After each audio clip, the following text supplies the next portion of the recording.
한 주간을 주신 하나님 앞에 감사함으로 나아갑니다. 기도하시겠습니다. 하나님 아버지, 이번 한 주간도 주님을 기쁘시게 해드리고 주님과 동행하는 한 주가 되게 하여 주옵시며, 하나님이 일하심을 기대합니다. 바라봅니다. 인도하옵소서. 예수님의 이름으로 기도합니다. 아멘. 다 같이 찬송가 293장입니다. 주의 사랑 비칠 때에 함께 부르도록 하겠습니다.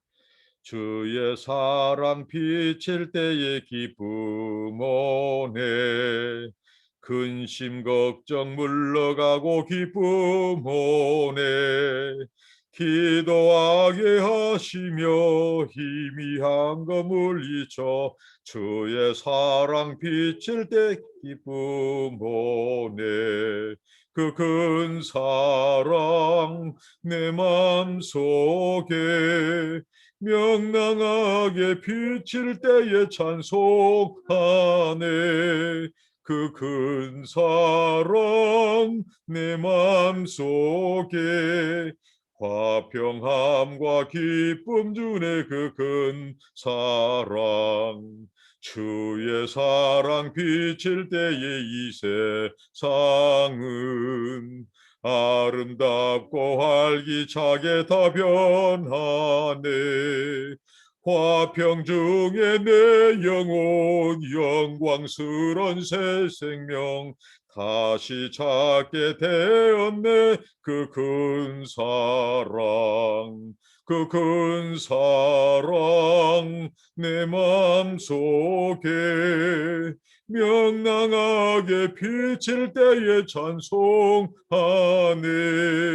그 큰 사랑 내 맘속에 화평함과 기쁨 주네. 그 큰 사랑, 주의 사랑 비칠 때에 이 세상은 어둠 슬픔 중한 짐이 다 없겠네.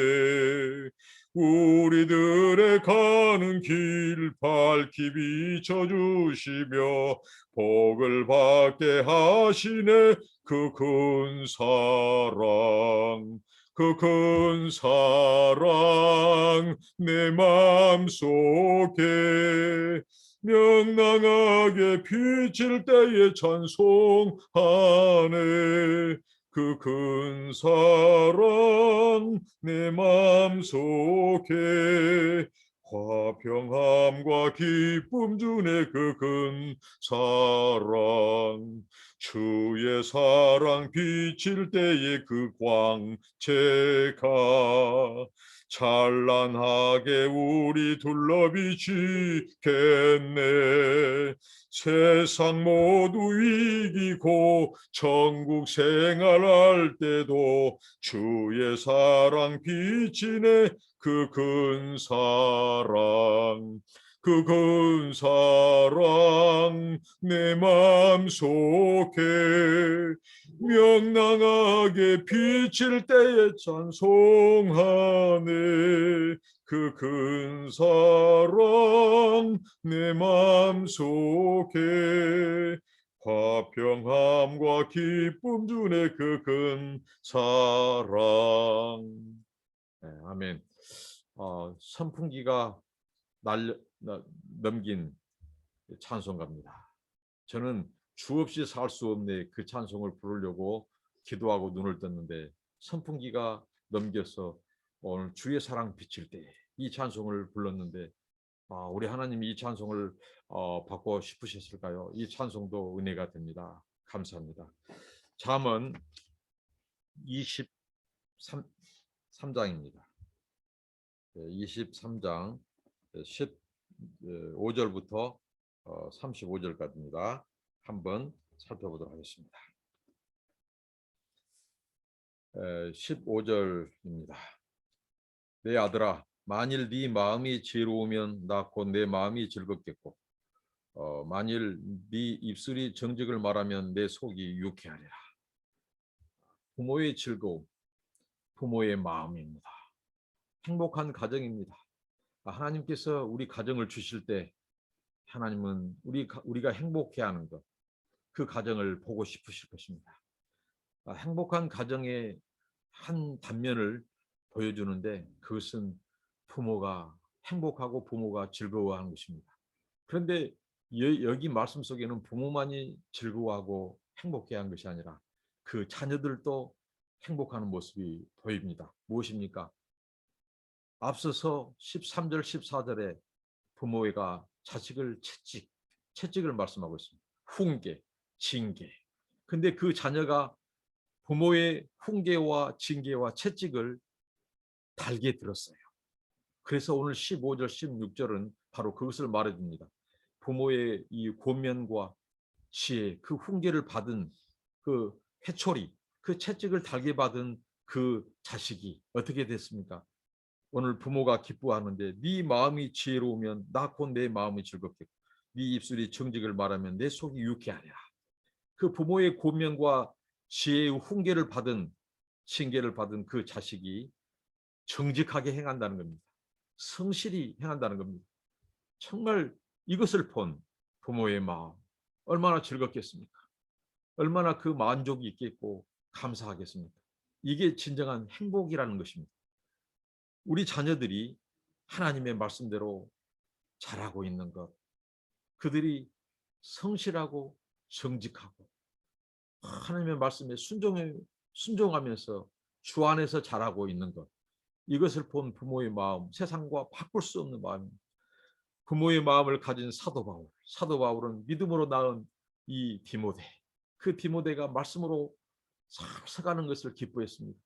그리고 데살로니가 성도들, 그리고 많은 빌립보 성도들, 여러 교회 성도들, 그가 개척하고 돌보는 성도들이 진리 안에 행한다는 것, 그것을 듣고 사도 바울은 행복했고 감사했고 기뻐했습니다. 정말 오늘 하나님의 말씀을 가르치는 우리들, 우리 자녀들, 우리 성도들이 하나님의 진리 안에 행하고 잘하고 있는 것은 우리를 기쁘게 하는 겁니다. 우리 하나님은 오죽 기뻐하시겠습니까? 얼마나 기뻐하시겠습니까? 우리가 하나님의 말씀으로 순종하고 하나님 사랑하고 하나님 말씀을 가까이 하는 삶, 이것은 하나님도 기뻐하실 것입니다.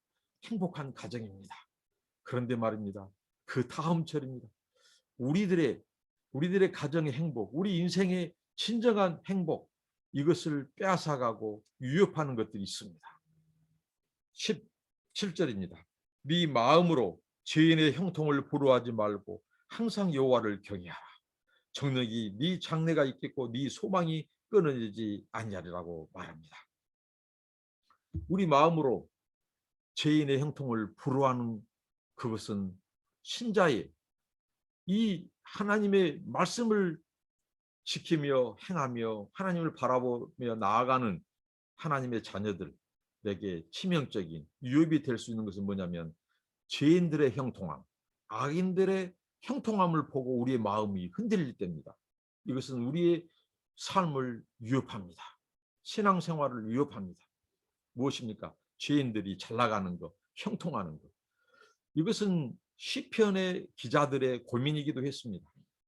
대표적인 것, 여러분, 악인들의 형통, 죄인들의 형통, 이 세상 사람들이 잘 나가고 또 악인들이 더 잘 되고 하는 걸 때 굉장히 우리는 못마땅해 여길 때가 있습니다. 그럴 때 펼쳐보아야 될 성경이 있다면 시편 73편과 시편 37편입니다. 이 두 본문에 진정한 답을 주고 있습니다. 시인들도 고민했어요. 이 죄인들이 잘되고 형통하는 것. 이것은 또한 신정주의이기도 하죠. 오늘날 신정론. 왜 하나님이 살아계시다면 악인들, 죄인들이 더 잘되는가? 정직한 자들은 왜 고난이 많은가? 이 말씀인데 성경은 답을 합니다. 뭡니까? 17절이죠. 18절입니다. 정령이 네 장래가 있겠고 네 소망이 끊어지지 아니하리라. 무슨 말씀입니까? 그 악인들의 형통을 부러워하지 말라. 그 악인들은 장래가 끊어지겠다. 장래가 없다는 것입니다. 소망이 끊어진다는 것입니다. 이게 궁극적인 결과입니다. 악인들이, 죄인들이 지금 형통하고 잘 먹고 잘 살고 잘 돌아다니고 잘 누리고 살지만은 그들의 장래는 없습니다. 여기서 장래는 미래가 없다는 것입니다. 이 종말론적인 용어입니다. 그들에게 내세 장래가 없다는 것입니다. 그리고 끊어진다. 그들의 소망이 끊어진다는 것입니다. 반대로 여기에 대한 해법을 주고 있습니다. 무엇입니까? 이 여호와를 경외하는 것. 17절이죠. 항상 너는 여호와를 경외하라. 여호와를 경외하는 것은 바로 하나님과의 바른 관계에 있는 것입니다. 우리 24시간 7일 365일 동안 하나님과 동행하는 것, 하나님과 가까이 하는 것. 시편 73편의 기자가 시인이 결론적으로 내놓은 것은 내가 성소에 들어갈 때 그 답을 찾았다고 말합니다. 우리 인생의 혼미한 정말 풀리지 않는 의문들, 답답함, 악인의 형통, 정말 이해할 수 없는 이런 기이한 일들을 답을 찾을 수 있는 것은 성소 안에 들어갈 때입니다. 하나님과의 바른 관계에 들어갈 때입니다. 그래서 여호와를 가까이 하면 내게 복이라. 시인은 그 답을 찾았습니다. 악인들의 형통함을 굉장히 부러워했습니다. 시편 73편이 굉장히 문학적으로 이 죄인들이 그들의 삶, 그들의 형통함을 묘사하고 있는데 대단합니다. 정말 이 말씀은 따로 묵상하고 나눌 수 있는 그 깊이가 있는 말씀인데 그 결론은 시인은 여호와를 가까이 하면 내게 복이다. 내게 형통함이다. 이게 내게 소망이다. 거기서 답을 찾았습니다. 오늘 이 말씀도 너는 항상 네가 창념해야겠다. 내 아들아, 사랑하는 내 자녀들아, 주님이 말씀하시길 내 백성들아, 너희들이 여호와를 경외하라.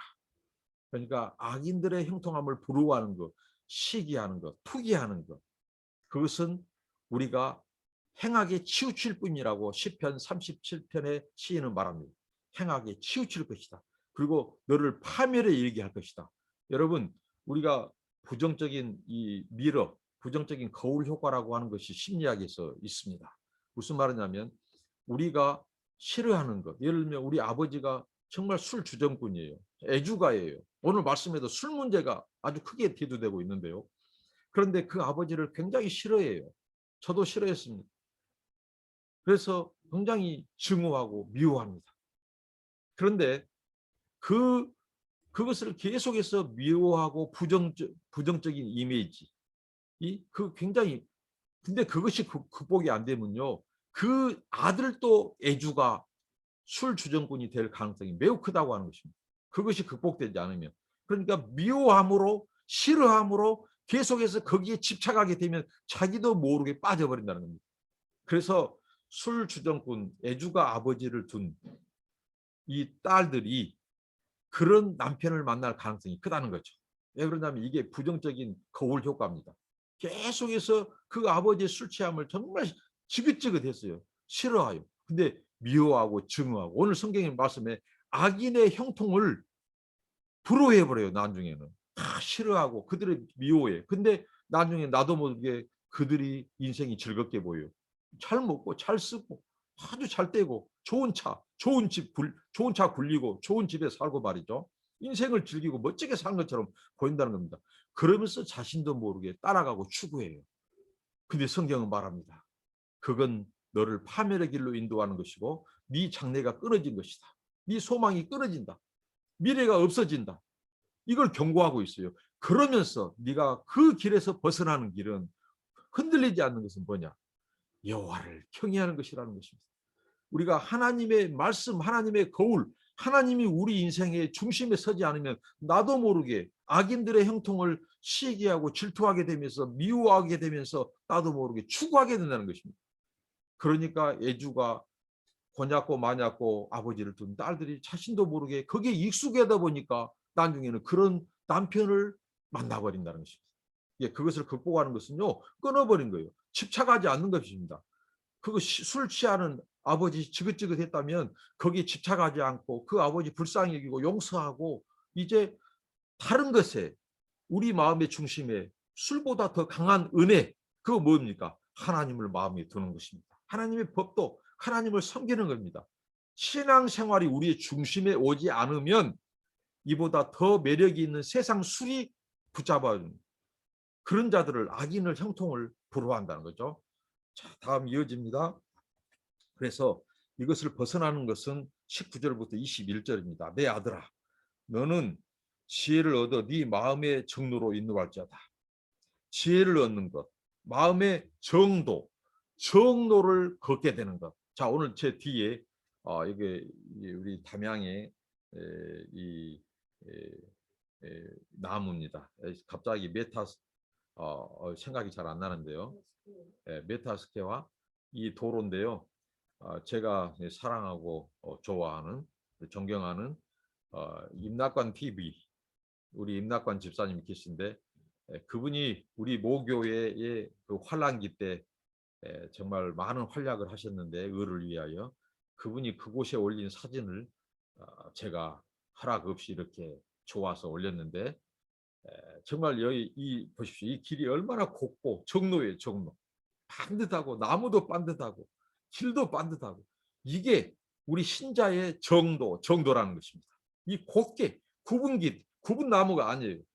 이 길을 걸을 때 우리는 악인의 형통함을 부러워하지 않고 우리는 하나님을 기쁘시게 하는 길을 찾는다는 것입니다. 이게 신앙생활입니다. 그래서 자, 정로로 인도할 자다. 지혜를 얻어라. 지혜를 얻는 것은 무엇입니까? 지혜의 가치가 우리 인생의 최고의 가치. 그래서 잠언은 말씀하죠. 지혜를 얻는 것이 지혜라는 겁니다. 최고의 지혜라는 겁니다. 그래서 최고의 가치인 지혜를 얻기 위해서 너의 모든 희생, 모든 대가를 지불해서라도 이 지혜를 사라. 그것입니다. 정도. 그리고 20절 술을 즐겨하는 자와 고기를 탐하는 자로 더불어 사귀지 말라. 자, 술을 고기 탐하는 것. 이것은 인생의 이 일락, 쾌락, 향락을 추구하는 겁니다. 술 먹고 좋은 거 먹고 마시고 고기 먹고 이거 탐하는 자. 그래서 이 사도 바울은 그의 믿음의 아들 디모데를 고면하면서 일락을 좋아하는 자는 이게 무엇입니까? 술 마시고 고기 좋아하고 향락 추구하고 쾌락 좋아하는 자는 살아있으나 죽은 자라고 말합니다. 아주 엄청난 사망 선고죠. 이것은 영적으로의 죽음입니다. 죽음은 분리를 의미하죠. 하나님으로부터 분리. 모든 우리 인생의 불행, 모든 것은 하나님과의 단절, 분리에서 시작됩니다. 이게 죽음의 진정한 의미입니다. 육체의 분리뿐만 아니라 영적으로 영혼이 하나님으로부터 분리되는 것. 이게 첫째 사망이고 영원한 사망, 둘째 사망입니다. 이게 살았으나 저들이 지금 일락, 쾌락, 향락을 추구해요. 죄인들이 아주 잘 먹고 잘 살고 잘 돌아다닙니다. 잘 씁니다. 잘 누립니다. 그런데 성경은 말하기를 살았으나 죽은 자라고 이렇게 말합니다. 그래서 그들을 친구 삼지 마라. 더불어 친구를 삼지 말라. 너도 거기에 물들고 너도 따라가게 될 수 있다는 것입니다. 그리고 21절 술 취하고 탐식하는 자는 가난해질 것이요 잠자기를 즐겨하는 자는 헤어진 옷을 입을 것입니다. 자, 그들의 특징이 있습니다. 그러니까 죄인들, 악인들의 특징이 뭐냐면 바로 술 취하고 고기를 탐하는데 이 탐식입니다. 탐식. 먹고 즐기는 것. 일락, 쾌락, 향락이죠. 이것을 좋아하다 보면 그 탐식하는 자는 가난해질 게 결국은 그들이 지금 흥청망청 돈을 쓰지만 결국은 가난해지는 겁니다. 탕진하는 거, 인생 탕비하는 것입니다. 육체적으로, 영적으로 곤핍해지는 거죠. 이걸 지금 말씀합니다. 그리고 헤어진 옷을 입게 될 것이다. 누추한 옷, 초각 옷을 입게 되시다. 가난해지게 될 거라는 말씀입니다. 그리고 22절, 23절 너 낳은 아비에게 청종하고 네 늙은 어미를 경히 여기지 말지니라. 진리를 사고서 팔지 말며 지혜와 훈계와 명철도 그리할지니라. 와, 정말 하나님의 말씀은 진리입니다. 무엇이 우리를 진정으로 행복하고 기쁘게 하는 것인가? 우리의 부모님의 말씀에 순종하는 것, 청종하는 겁니다. 여기 아비, 늙은 어미 경히 여기지 말라고 말합니다. 그분들이 비록 육체는 세잔해졌지만 그분들이 평생 섬기면서 하나님을 경외하면서 하나님의 법을 떠나지 않으면서 우리에게 주신 훈계, 그 징계, 그 채찍의 말씀을 멸시하지 말라는 거예요. 부모가 힘이 없다. 그분들이 우리에게 평생 살면서 주신 그 진리의 말씀, 23절 진리, 하나님의 지식, 하나님의 훈계, 하나님의 말씀 명령입니다. 이 진리를 사고서 팔지 말며 지혜와 훈계와 명철도 사고서 팔지 말라는 것입니다.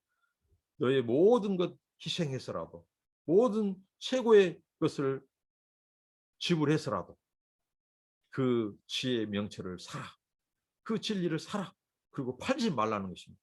기담아 드러난 이게 부모의 말씀을 기쁘시게 부모를 기쁘게 해드린 거예요.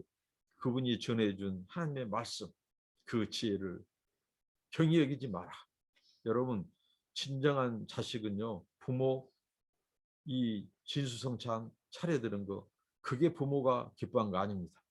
부모를 마음을 즐겁게 하고 평안하게 하는 거, 기쁘시게 되는 거 그것은 뭐냐면 부모의 말씀을 귀담아 듣고 그것을 순종하고 따르고 지켜 행하는 아들을 부모는 기뻐합니다. 우리 하나님도 마찬가지입니다. 하나님의 말씀 그분의 계명을 지키고 행하는 자 바로 우리가 돼야 한다는 것입니다. 24절 의인의 아비는 크게 즐거울 것이요 지혜로운 자식을 낳은 자는 그를 인하여 즐거울 것이라. 그러니까 부모의 즐거움은 자식이 맛있는 거 사다 주고 좋은 집에 살게 하는 것이 아니라는 것이죠. 그것도 효도입니다. 그러나 더 궁극적인 것은 그 부모의 훈계, 말씀, 지혜의 고면을 듣고 순종하는 겁니다. 더군다나 그것이 무엇입니까? 하나님을 경외하는 부모가 주신 권면, 그 가르침 멸시하지 않고 그것을 지켜 행하는 그 아들은 부모의 즐거움입니다.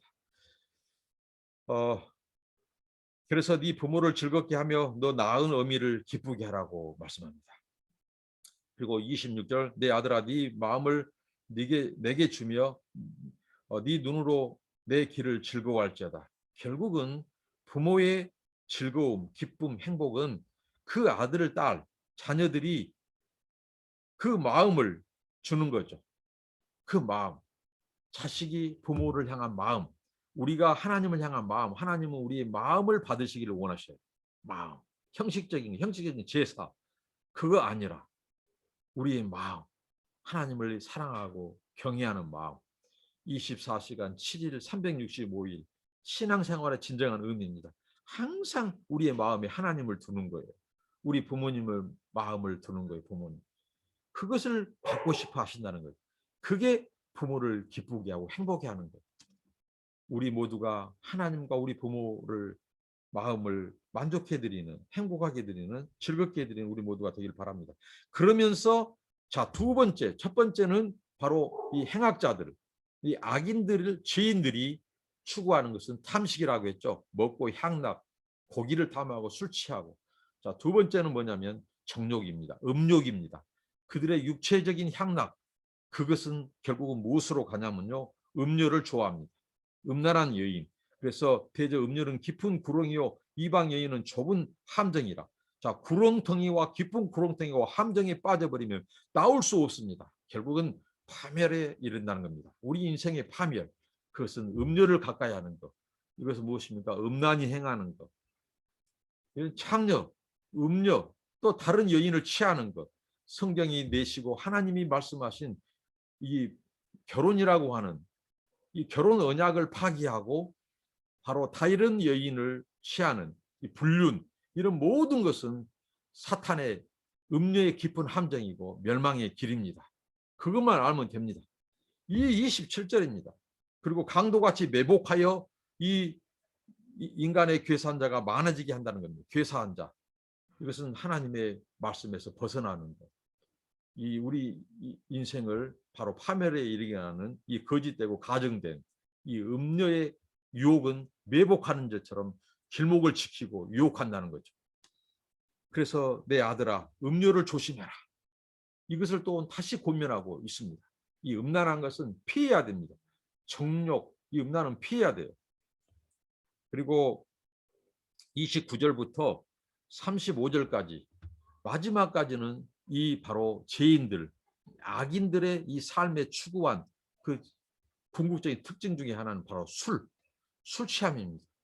여기 말씀은요, 술 취한 자의 그 유험성, 그 특징을 매우 정말 유머스럽게, 풍자적으로, 해학적으로 그려줘요. 그러나 실제 삶은 너무 비참합니다. 이 말씀, 이 술 취하는 것이 얼마나 위험한지를 안다면 정말 지혜로운 사람들은 이 술을 떠나야 돼요. 술을 금해야 돼요. 이게 지혜로운 자입니다. 지혜로운 아들이죠. 자, 보겠습니다. 자, 29절.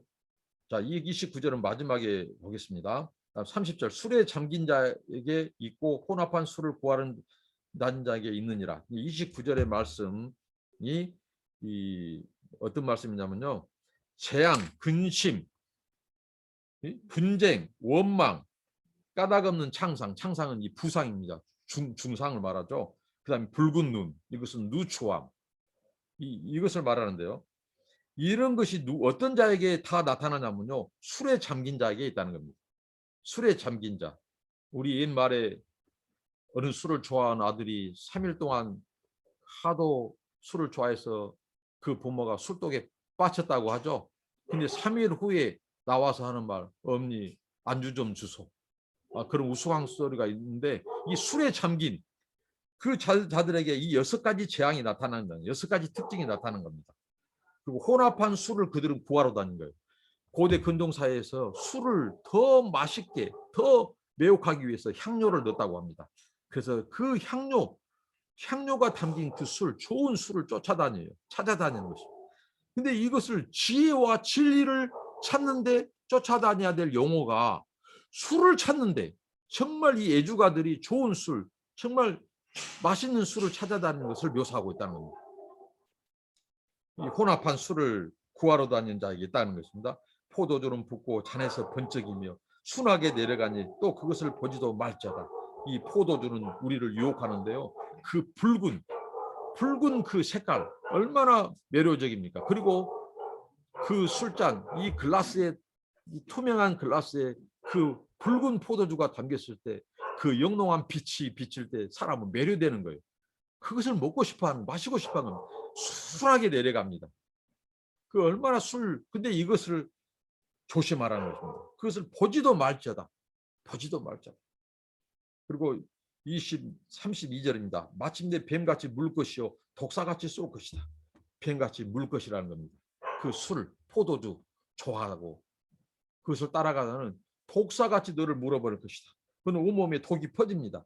우리 영적으로 육적으로 우리가 죽게 된다는 것이죠. 33절 또 네 눈에는 괴이한 것이 보일 것이요 헛것이 보이는 것이요 네 마음은 망령된 것을 말할 것입니다. 이 괴이한 것 여기서 말하는 원어적인 괴이한 것은요 창녀가 보인다는 것입니다. 음란한 여인이 보인다는 겁니다. 벌거벗은 그 여인의 관능적인 그 육체가 보인다는 것입니다. 누구에게요? 술을 가까이 하는 자에게, 술 취하는 자에게. 그러니까 술과 음란은 매우 관련이 있습니다. 술과 폭력 매우 관계가 있습니다. 오늘날 사람들이 죄를 짓고요. 멀쩡한 정신에 분명히 이 사람이 죄를 졌어요. 범죄를 했어요. 근데 이 사람이 핑계를 어떻게 됩니까? 내가 그때는 술을 취해서 아무 것을 기억이 안 난다고. 술을 안 먹고 죄를 지어놓고 맨정신에 죄를 지어놓고 술 취한 것처럼 그때 맨정신이 아닌 것처럼 변명합니다. 이런 자들이 있고요. 실제 또 술을 마시고 실제 죄를 지은 거예요. 왜? 술을 먹으면 어떻게 사람이 강포해지고요. 음란해집니다. 음란을 추구합니다. 이게 성경입니다. 정확히 묘사하고 있습니다. 그리고 네 마음은 망령된 것, 허황된 것. 술 먹으면요. 나라가 될 것이 기쁘다고 하죠. 그래서 막 허황된 꿈을 꾸고 허황되게 합니다. 그리고 34절 너는 바다 가운데 누운 자가 될 것이요 돛대 위에 누운 자가 될 것이며 이 술을 먹게 되면요 얼마나 허황되냐면요 마치 하늘이 이불 같아요. 제가 마셔보고 경험한 거 아닙니다. 술 취한 자들을 말을 들을 때 오늘 이 말씀도 마찬가지입니다. 하늘을 이불을 삼고 바다를 침대 삼아요. 허황된 거죠. 굉장히 망령된 거죠.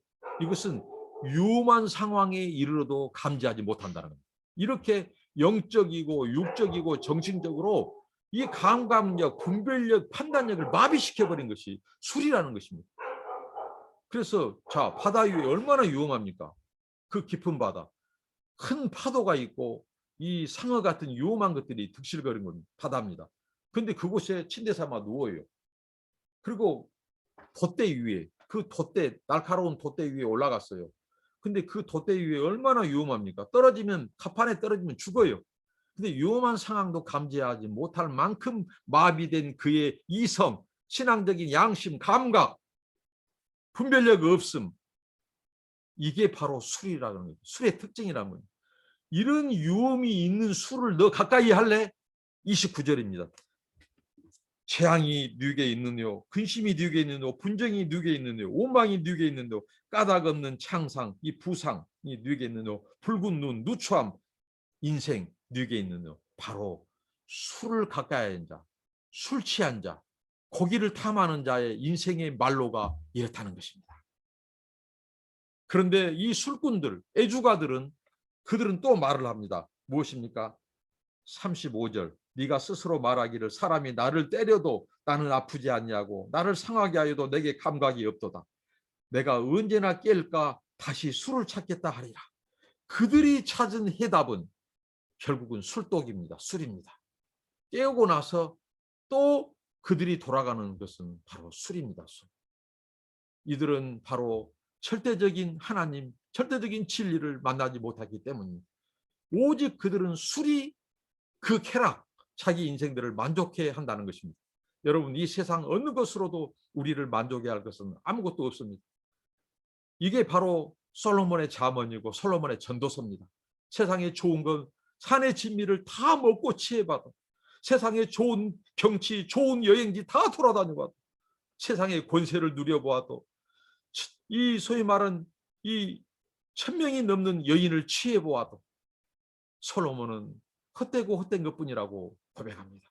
왜? 세상의 모든 것은 상대적인 겁니다. 상대적인 것 속에서 거기서 거기입니다. 부자나 가난한 자나 똑같이 먹는 것, 더 좋은 것, 더 화려한 것 먹는 것, 안 먹는 것이 차이입니다. 그러나 배설물로 나옵니다. 이게 우리 인생입니다. 세상 것들은 다 상대적인 거예요. 그렇기 때문에 거기서 더 맛있는 것, 더 좋은 여행지, 더 좋은 경치를 찾아갑니다. 더 좋은 쾌락, 더 관능적인 여인을 쫓아갑니다. 그러나 거기에 만족이 없습니다. 또 깨고 나서 더 좋은 술을, 혼합된 술, 더 좋은 빛깔 좋은 포도주를 찾습니다. 그러나 만족이 없습니다. 참된 진리, 우리 하나님, 우리에게 영원한 기쁨, 궁극적인 즐거움, 영원한 생명, 그 영생의 길을, 의의 길을 우리에게 주신 절대적인 진리, 그 궁극적인, 그 우리에게 참된 만족, 기쁨을 주는 그 궁극적인 진리와 영생의 길, 영생의 하나님을 만나기 전에는, 절대적인 이 생명의 진리를 만나기 전에는 이 세상 어떤 것들로도 채울 수가 없어요. 그래서 다시 술을 찾고 다시 음란한 여인을 찾습니다. 음료를 찾습니다. 그 결국은 파멸입니다.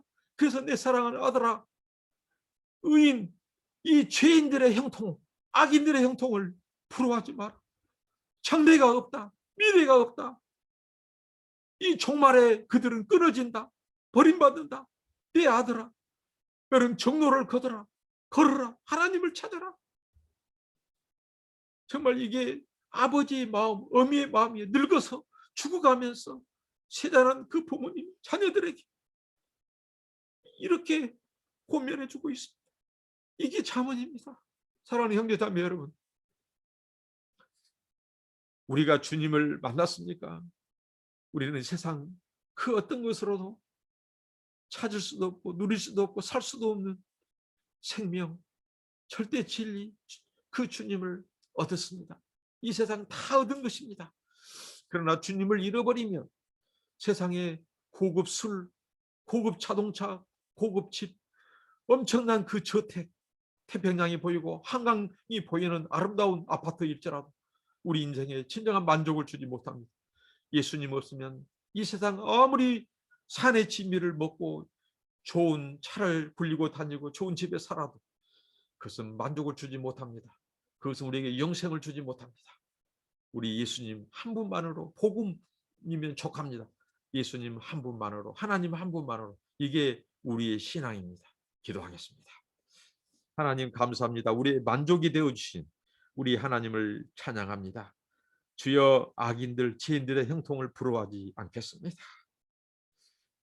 더 하나님의 말씀을 더 가까이 하고 하나님을 더 가까이 모시겠습니다. 주님의 말씀을 지켜 행하겠습니다. 주여, 은혜를 주옵소서. 우리가 하나님과 동행하고 하나님과 함께하는 우리 삶이 되게 하옵소서. 영원한 저 천국에까지 우리 주님 말씀 붙잡고 약속 붙잡고 의의 길 정로를 걷는 저희가 되게 하시고 악인의 형통함을 즐거워하면 바라보면서 그 탐식, 탐욕, 정욕, 육체의 정욕, 안목의 정욕, 이생의 자랑을 추구하지 않고 끊어버리게 하시고 술 취하지 않게 하시고 세상 것에 취하지 않게 하옵소서. 성령에 취하게 하옵소서. 예수님의 이름으로 기도하옵나이다. 아멘. 여러분들을 축복합니다. 한 주간도 승리하십시오. 감사합니다.